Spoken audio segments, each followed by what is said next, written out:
Vous avez vu? Non mais quel talent! D'ailleurs à l'écran j'ai placé les contacts Instagram de ces deux artistes de rue que je remercie chaleureusement. Allez c'est parti, générique. Eh bien, on peut dire qu'on l'aura attendu ce test, hein. Il en fout pas une le Pépé Garcia, hein. Oui bon, bonjour. Bienvenue sur ma chaîne YouTube Pépé World pour le test ultra complet, je dis bien ultra complet, du casque anti-bruit Sony XM4. C'est un test particulier, pourquoi? Parce que déjà sur cette chaîne, pour les gens qui arriveraient, qui ne connaîtraient pas, il y a deux vidéos sur ce casque. Il y a une première vidéo de présentation du XM4 avec carrément la bande-annonce, les premières informations. Il y a une vidéo de prise en main du casque, elle apparaît au-dessus de mon doigt, donc la prise en main avec les confirmations techniques et autres. Donc dans cette vidéo, je ne vais pas recommencer tout ça. Dans cette vidéo, au menu, vous allez avoir un résumé technique de ce qu'est ce casque et après surtout des expériences sur le terrain. C'est ça que j'ai voulu. On va expérimenter ce casque. On va commencer par la qualité audio. Je l'ai testé avec un fil, en Bluetooth, avec tous les codecs. Et après, clou du spectacle, le test de la qualité de l'anti-bruit. Alors là, je suis carrément allé sur un engin de la mort, un engin dont le bruit du moteur dépasse 105 dB. Donc j'ai essayé le casque avec ça. Je suis allé sur un vélo pas possible avec un design de folie. Le truc qui sent le vécu, quoi, que vous soyez vraiment à mes côtés. J'ai essayé ça partout où je pouvais le faire pour vous ramener un maximum de sensations et de mots vrais. Et qu'à la fin de cette vidéo, vous ayez vraiment un avis tranché. Je vais vous dire, voilà ce que j'en pense. Voici ce que je pense de ce casque par rapport à ce qui existe sur le marché. À la fin de cette vidéo, vous saurez s'il faut acheter le XM4 ou bien garder peut-être le XM3. Qui sait? Je ne sais pas, moi, j'y connais rien. Vous êtes prêts? C'est parti. Pour débuter, je vais faire un petit résumé comme ça de ce qu'est ce casque. Dans le cas où vous débarquez d'une autre planète, c'est un casque anti-bruit vendu 380 €. Un casque qui peut fonctionner en filaire ainsi qu'en Bluetooth. En Bluetooth, ces codecs, ce sont les codecs AAC, SBC et LDAC uniquement. Sur cette mouture, comparée à la mouture XM3, il n'y a plus les codecs Qualcomm aptX, aptX HD. J'ai posé un petit peu la question autour de moi. Il semble tout simplement que Sony n'ait pas eu envie de travailler industriellement avec Qualcomm et son aptX sur ce produit. Et c'est dit, bon, dans le monde entier, on utilise le SBC, le AAC. Et les gens qui veulent plus, eh bien, il y a le LDAC qui est présent maintenant sur Android. En parlant de ça, justement, si vous êtes dans l'écosystème Apple, vous aurez uniquement accès aux codecs audio Bluetooth, SBC et AAC. Le Bluetooth est multipoint. Vous l'ajoutez qu'en LDAC, l'égaliseur est actif. Donc vous pouvez avoir l'égaliseur sur l'application ainsi que le LDAC. Par contre, en Bluetooth multipoint, il n'y a plus de LDAC. Vous avez uniquement les codecs basiques SBC et AAC parce que sinon, la bande passante ne tient pas le coup. Il ne faut pas que tout s'effondre non plus. On ne peut pas tout avoir, hein. Bref, pour l'ensemble des fonctionnalités, je vous renvoie vers les deux vidéos précédentes. Vous avez des détails complémentaires. Maintenant, voici les séquences importantes que j'ai vraiment voulu du fond du cœur dans cette vidéo. L'expérience sur le terrain.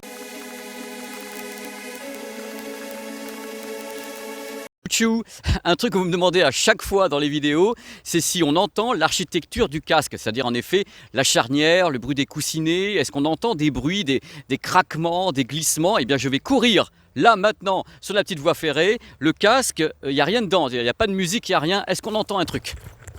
On entend juste le bruit des coussinets qui font un peu ploc-ploc, mais ploc-ploc, mais pas de bruit de craquement, on n'a pas de grésillement, de trucs comme ça. Ça fait un petit ploc-ploc, uniquement. J'ai vraiment failli tomber. On va débuter par la qualité audio du produit. Alors comment je m'y suis pris? J'ai gardé le produit très très longtemps sur les oreilles, vraiment très très longtemps. Et je connais très bien justement le XM3. J'ai utilisé le XM4 en Bluetooth et en filaire, avec les codecs AAC, SBC, avec le LDAC, puisque j'ai appairé également le XM4 avec un Sony Xperia. J'ai utilisé des fichiers qui sont de qualité MP3, du AAC, de la qualité CD, ainsi que la qualité ARS pour les tests en LDAC. Bref, j'ai fait la totale. Pour débuter, je voulais dire un truc extrêmement important. Sony a été très clair et très franc sur un point. Les drivers qui sont dans le XM4, donc les drivers, c'est le haut-parleur, hein. Les drivers du XM4 sont exactement similaires aux drivers présents sur le XM3. Donc on sait déjà que c'est les mêmes haut-parleurs. Alors qu'après, Sony annonce, oui, on a changé 2-3 trucs sur le Bluetooth, on a fait évoluer 2-3 trucs. Je peux vous dire que connaissant parfaitement le XM3, quand j'ai mis pour la première fois le XM4 avec des fichiers que je connais bien, les machins, les trucs, j'ai pas été dépaysé comme gars, hein. On a exactement la même signature sonore entre le 3 et le 4. On va tout de même pas foutre en l'air une équipe qui gagne. Les gars, ils sont pas fous à Tokyo, chez Sony Japan, ils ont dit hey, on va continuer. Ça veut dire quoi sur le terrain? Pour débuter, on va parler du grave.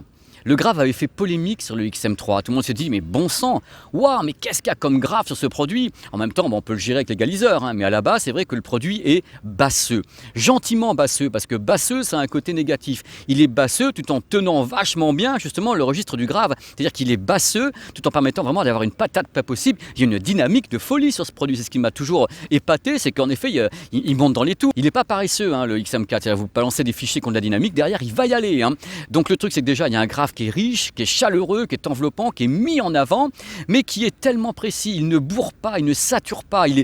C'est un métronome, le truc. Il a tic-tac, je te balance le truc. Donc si vous aimez l'électro, si vous aimez le rap, le R&B, des trucs qui sont vraiment à la base un tout petit peu exagérés quelquefois hein, dans le grave, là vous avez votre pote pour toujours. Hein. Là, il va y aller. Un truc qui fait vachement plaisir, parce que je suis un mec qui aime vraiment le son, c'est que le grave est là, vous sentez qu'il y a de la patate, vous avez waouh, ça y va, il n'est pas paresseux, vous endormez pas, mais en même temps, ça n'empêche pas le rendu sonore général de ne pas être phagocyté, pas être détruit par le grave, parce que le reste est également très très bien fichu. Le médium au médium, c'est d'une précision redoutable. Il y a une scène sonore qui est extrêmement large, c'est-à-dire quand on ferme les yeux, la scène sonore, c'est quand vous avez la sensation que la pièce est très grande autour de vous quand vous écoutez de la musique. Cette scène sonore est très très large sur ce produit, parce qu'en effet, c'est un produit qui dispose d'excellents drivers. C'est-à-dire qu'à la base, on sent que Sony, et ça on l'a toujours su, hein, maîtrisait très très bien les drivers sur ce type de produit, l'architecture et autres. C'est pas des débutants, les gars, ils sont pas en train de découvrir le son, alors que ça fait 50 ans que Sony au Japon, les mecs, ils sont en train de bosser sur les casques. Le truc qui est important, c'est qu'avec un fichier de bonne qualité, vous avez une précision qui est redoutablement juste. C'est-à-dire que vous avez quelque chose qui est bien sûr du grave, vous avez un médium qui est là, qui est juste, qui est pas agressif, avec des bons fichiers, hein, comme toujours. Hein. Ne mettez pas, je vous connais hein, quelquefois, hein.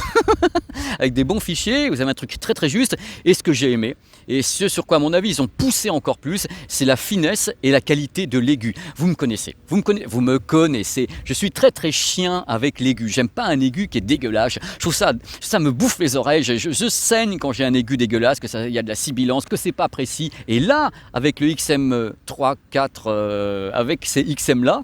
Je l'ai dit, hein, avec ces XM là, on a un aigu qui est super agréable, qui est super défini, qui gratte l'oreille, presque vous avez des petits détails, il va fouiller le détail. On est là, on se fait gratter un peu l'oreille par des trucs, des bruits de cymbales, des petits instruments, des synthés, des trucs qui se baladent. Voilà, c'est ça que je voulais vous dire. C'est que globalement, avec un bon fichier, le XM4 et 3, il fouille le signal. C'est qu'on va fouiller pour chercher le détail audio. Et ça, c'est un truc qu'on ne trouve pas sur tous les casques. On oublie presque que le grave est comme ça proéminent, tellement le reste parvient à te séduire.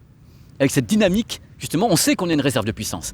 C'est ça qui est bien, c'est qu'il y a des casques qui n'ont pas de réserve. Lui, on sait qu'il peut y aller. On peut monter et lui, il va foncer. Je voulais dire un truc, c'est que même en filaire, avec un baladeur, sans l'activation de la réduction de bruit, en filaire, il s'en sort. Parce qu'il y a des casques Bluetooth, quand ils sont en filaire, ils s'écroulent. Littéralement, ils deviennent ternes, ils deviennent plats. Là, c'est pas le cas. On conserve quand même une bonne patate, mais on sent, quand on active la réduction de bruit, par exemple, même en filaire, que le casque a été conçu pour travailler avec son circuit numérique qui est en route et globalement a été conçu pour être Bluetooth.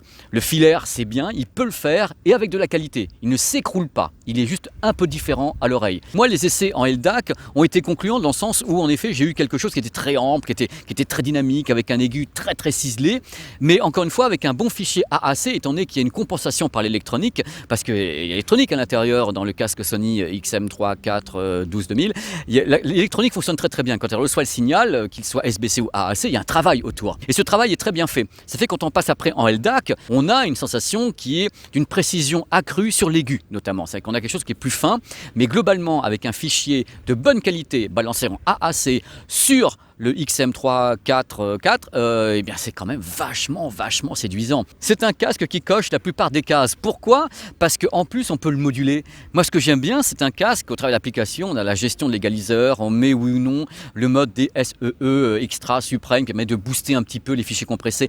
Tout peut être géré, on ne se voit pas imposer un truc, il s'adapte à toi. C'est ça un casque intelligent, c'est pas qu'il ait une intelligence artificielle, c'est qu'il te permet de s'adapter au travers de l'application, tu appuies les boutons, je mets pas, je m'adapte à toi parce que je suis censé rester avec toi pendant des années et t'aimer pendant longtemps. Voilà, ça c'est le cri d'amour de ton casque XM3 4 2000.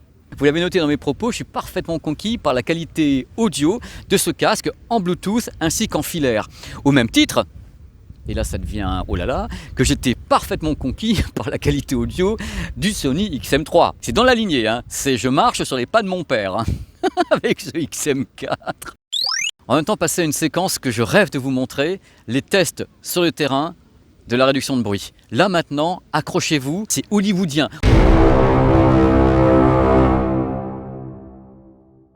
Je l'adore trop ce casque, je l'adore. Et j'ai envie de le tester à fond ce casque. Et pour ça il me faut... Oh, oh, oh, oh.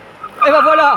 Ah bah, vous me sauvez la vie. Bonjour monsieur. Bonjour monsieur. Bonjour, est-ce que je peux monter avec vous pour tester un casque anti-bruit parce que vous faites quand même beaucoup de bruit comme gars. Mais bien sûr, bien sûr. C'est super, je vais monter avec vous et comme ça on aura une vraie séquence émotion.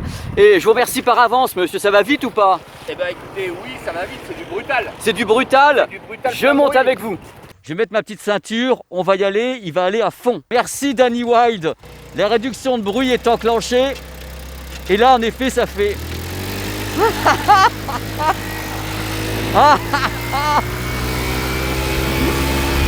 Olé! Oh!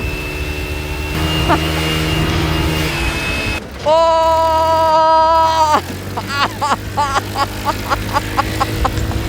Oh! Alors, je vais faire l'essai en enlevant. Oh! C'est incroyable! Je vous dis, c'est absolument incroyable! Oh! Ça marche super bien! Oh.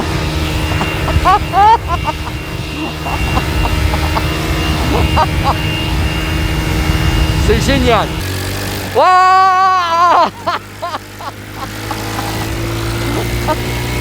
Wow.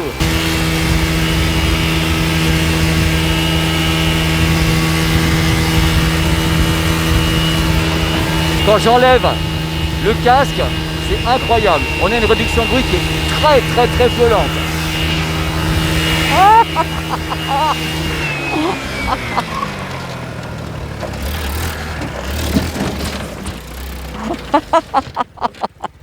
Est-ce qu'on peut faire en sorte qu'on recommence plus jamais ça? Merci, merci monsieur. Vous êtes arrêté pour me faire vivre un truc pareil. Merci Danny Wilde. Merci. Il est fou ce mec. Bon, comme vous l'avez vu sur les images, je suis quand même très enthousiaste parce que là j'ai poussé le système à fond. Je voulais vraiment trouver un moyen d'avoir un bruit maximal. Et le casque arrive quand même à me donner quelque chose de tout à fait intéressant, de bien bloquer le son alors qu'il y a vraiment un très très très haut niveau. Et ça fonctionne très très bien. C'est-à-dire que ça fonctionne aussi bien que fonctionne le XM3. C'est vraiment une des meilleures réductions de bruit qui existent. Je veux dire, le concurrent du XM3, XM4 réduction de bruit, c'est pour moi le Bose 700. C'est le seul qui, à mon avis, est capable de lui damer un petit peu le pion suivant le type de son analysé. Avec l'avantage pour le Sony XM3, XM4 d'avoir cette application absolument dingue qui permet une gestion diablement efficace. Je suis donc au milieu, les voitures qui passent, il y a du vent en plus. Ce que moi j'entends avec les réductions de bruit activées, c'est mais j'entends pas forcément ni le bus qui va passer, voilà, ni la moto, j'entends avec tout le reste des sons qui est très diminué. Et maintenant, sous vos yeux ébahis, messieurs, dames, je vais tester la fonction Speak to Chat. Alors, vous l'avez vu dans les autres vidéos, Speak to Chat, c'est tout simplement le casque est activé, réduction de bruit ainsi que musique. Et quand je vais parler, ça va désactiver la réduction de bruit et la musique. Et je pourrai en effet écouter mes interlocuteurs grâce au micro activé. Je vais donc faire l'essai. Voilà, réduction de bruit, musique. Bonjour, ça va? C'est dingue, ça fonctionne. Je peux entendre Guillaume qui va me dire un truc. Tu m'entends Pépé? Je t'entends Guillaume. Et pendant 30 secondes, je peux entendre Guillaume me parler. Et ça fonctionne. Voilà. Attention, la fonction Speak to Chat est super sensible. Si vous l'avez enclenchée et si vous commencez à chantonner, par exemple, là là là, hop, ça y est, n'importe comment, vous n'allez plus avoir de musique, vous allez avoir 30 secondes sans musique. Et je vais vous dire un truc, même si vous, je vais le dire, même si vous faites un petit rototo, c'est rien du tout, il va prendre ça pour une parole. Il va arrêter la musique et vous permettre d'écouter comme ça quelqu'un qui pourrait répondre à votre rototo. C'est extraordinaire. Vaut mieux déconnecter ça sans rigoler. Enlevez votre casque pour parler à quelqu'un, ça sera tellement plus mignon. Et voici maintenant la terrible séquence des plus et des moins, ou plutôt des caresses, ou bien des coups de boule. Qualité audio indéniable. Une des meilleures réductions de bruit adaptative du marché. Excellent résultat en Bluetooth ainsi qu'en filaire. Scène sonore super large. Beaucoup de détails dans l'aigu. Un gros grave, mais un gros grave qui assure. Excellente application qui permet la gestion totale du casque de A à Z. Belle autonomie du produit. Bluetooth multipoint. Il était temps, non? Excellente tenue sur la tête avec des matériaux de qualité. Et les oreillettes ont vu leur épaisseur augmenter. Et c'est mieux pour le confort. Et l'isolation passive qui est exceptionnelle. L'arrivée du capteur de proximité Ça mange pas de pain, c'est pas plus mal, ça peut servir. On a quand même conservé le codec audio Bluetooth de haut niveau, 990 kbps par seconde, LDAC de Sony. Malheureusement, si vous êtes sur iOS, vous n'en profiterez pas. C'est comme ça, la vidéo est sur la chaîne, elle peut vous expliquer ça. Globalement, même quand on court, il y a peu de bruit de structure. Il y a encore des bruits de structure sur le casque, mais ils sont pas très importants. Il y a toujours des petits frottements, des petits quick, mais ils sont légers, ça fait des ploc-ploc. Captation correcte des voix durant les appels téléphoniques en milieu calme. Le prix, quand même, 380 €. Dans les moins, je mets les pieds dans le plat, faible, voire très faible évolution par rapport au déjà mirifique Sony XM3. On en reparle dans la conclusion. Pour les puristes, il y a quand même la perte des codecs Qualcomm aptX, aptX HD. C'est jamais bien d'enlever quelque chose par rapport à une mouture précédente. C'est-à-dire que passer du XM3 au XM4 en disant on a enlevé des trucs, c'est jamais un bon signal. Un rendu du graphe qui peut se montrer envahissant. C'est bien, moi j'aime bien la patate, de toute façon on peut le gérer dans l'application. Attention, I'm singing in the rain, parce que le produit n'est pas vraiment étanche. Il vaut mieux le laisser au sec, il n'est pas adapté à l'humidité et à la pluie. La captation des voix en milieu bruyant. C'est-à-dire que bon, c'est ok, mais c'est pas non plus exceptionnel. Sony a annoncé, oui, on a fait mieux que sur le XM3. Moi, je trouve pas, ça reste quand même faillible. Dès qu'il y a beaucoup de bruit, ça devient compliqué. Alors, le mode Speak to Chat est très sympa, mais extrêmement sensible. Histoire de faire mon super méchant, je ne suis absolument pas convaincu parce que Sony appelle le son 360 degrés sur la musique. J'ai fait plusieurs essais et moi, ça n'arrive pas à me convaincre. Donc, on en reparlera dans d'autres vidéos, mais je trouve que c'est surfait, c'est superficiel, c'est artificiel, je ne suis pas convaincu. Voici le moment tant attendu du comparatif. Je vais comparer le XM4 à ses concurrents. Alors je vais vous dire d'entrée de jeu ce que je pense, et je le maintiendrai pendant toute cette vidéo. Le plus grand concurrent du XM4, c'est le Sony XM3. Donc si vous avez le XM3 et si vous n'avez pas besoin du Bluetooth multipoint notamment, je vous conseille de garder le XM3, qui est un excellent produit. Il est tellement excellent que le XM4 refuse peut-être même d'y toucher. On retrouve tout le XM3 dans le XM4, excepté l'absence de la PTX, qui est là, qui est cruelle certes, mais la PTX n'a pas suivi à cause tout simplement du fait que Sony n'a sans doute pas voulu continuer à travailler avec Qualcomm. Ça va pas plus loin, cherchez pas ailleurs, ce sont des décisions industrielles. Le XM3 avait à mon avis atteint un plateau, c'est-à-dire un plateau technique, et Sony pouvait pas vraiment pousser ce plateau. C'est-à-dire qu'on était déjà à un truc, on a déjà fait un truc exceptionnel. La presse a salué le XM3, le public l'a sacralisé, donc Sony pouvait pas vraiment changer cette équipe qui gagne. Ils ont apporté des petites améliorations, ils ont poussé un petit peu 2-3 circuits, des trucs comme ça, mais globalement on ne fera jamais avaler que c'est une révolution, c'est juste une évolution gentille. Coucou. Mais attention, si vous ne possédez aucun casque anti-bruit, évidemment que je vous conseille le Sony XM4. C'est une bête de compétition, la qualité audio est top, l'application est top, la réduction de bruit est top, bref, foncez. Et maintenant, on va attaquer le vase de Soissons, c'est-à-dire les concurrents des XM3, XM4. On va commencer par les modèles Bose, parce que vraiment, là, en guise de concurrent, on a THE big concurrent. Alors, à mon sens, je vais vous dire ce que j'ai également dit sur le XM3.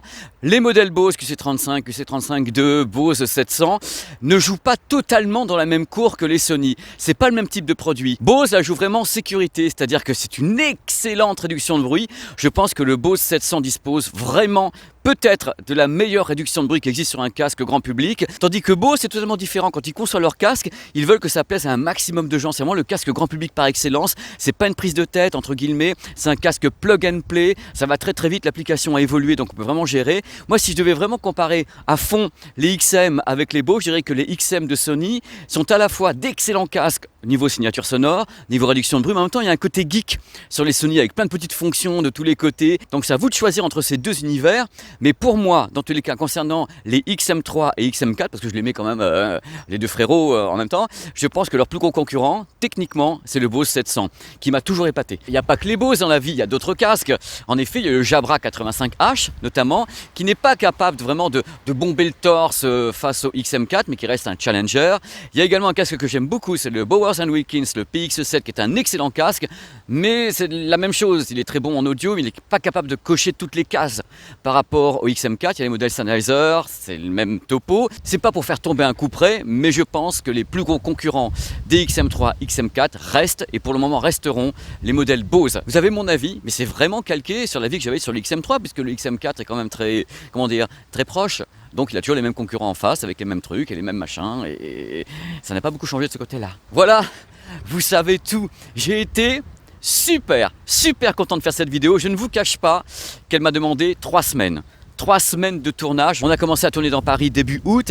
Il y a eu près des séquences qui ont été faites à Dives-sur-Mer, qui ont été faites un peu partout. J'espère que ça a pu vous divertir. Le but de la manœuvre avec cette vidéo du dimanche, c'était de vous divertir. C'est-à-dire vous offrir le test avec en même temps des tas de trucs à l'intérieur, du divertissement, de la danse, le truc en buggy, des images. Je voulais vraiment vous offrir une expérience sur le terrain, un truc où vous viviez avec moi ce test du casque Sony XM4. Et moi, je vous avoue que je vais me reposer un peu après cette vidéo parce que ça m'a quand même un petit peu essoré. Donc je vais me reposer un petit peu, mais il y a d'autres vidéos qui arrivent, qui ont déjà été tournées aussi pendant l'été et qui vont arriver sur la chaîne très rapidement. Vraiment, c'est reparti, c'est la rentrée. Allez, je vous remercie à nouveau de parler de cette chaîne, de cette vidéo autour de vous. Vous êtes ma seule et unique promotion. Voilà, de l'amour. Allez, ciao, bye bye. Regarde, voix grave quand même, fin de journée.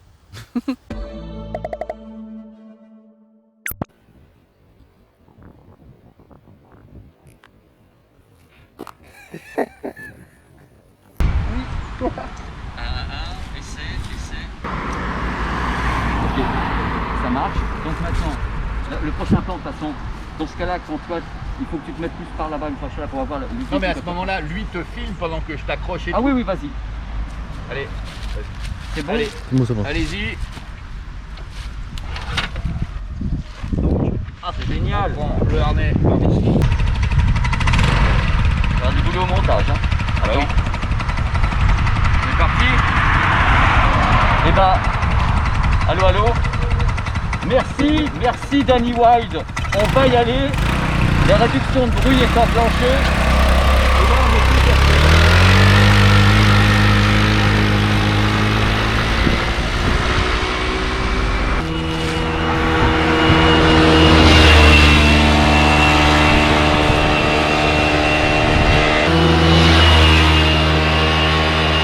Merci Danny Wilde. Salut Pépé, à Merci, bientôt. merci, Ciao. merci pour le ride.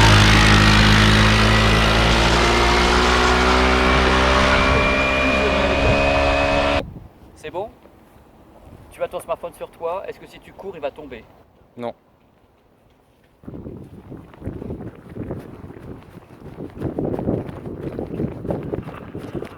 Ça a bougé beaucoup ou pas? Non, je pense pas. Je pense pas.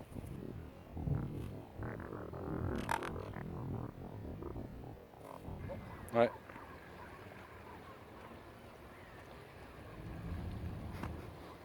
Je suis trop léger pour m'enfoncer. Quoique. Attends. C'est le mec qui veut pas perdre la face, tu vois.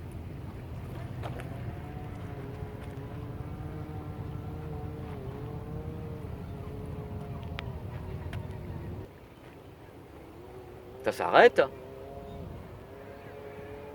Et la musique repart pas. C'est merveilleux. Il s'est désappairé. C'est beau le progrès. Oui, c'est bien. C'est désappairé. Ah, ça y est.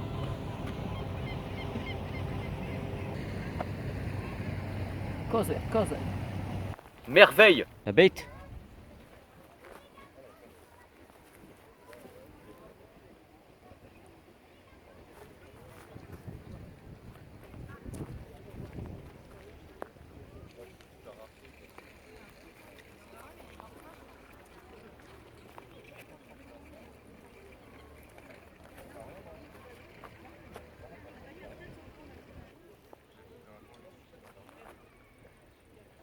Faut que je prenne des pneus là avec les flammes.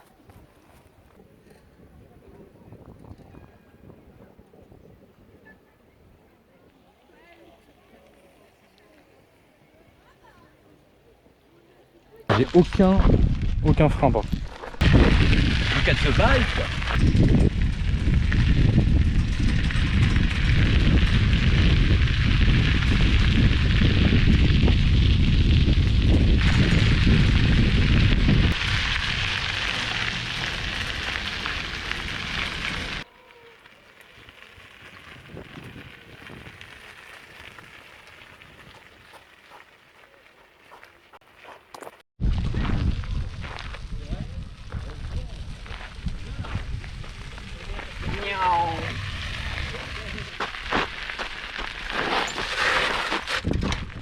Il y a quelque chose?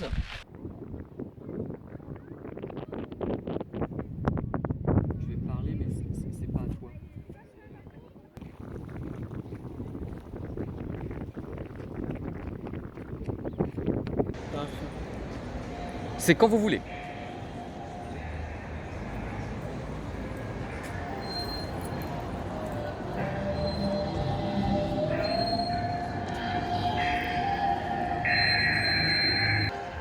C'est juste pour voir. Voilà, c'est bon. J'arrive vers vous. Prenez votre temps.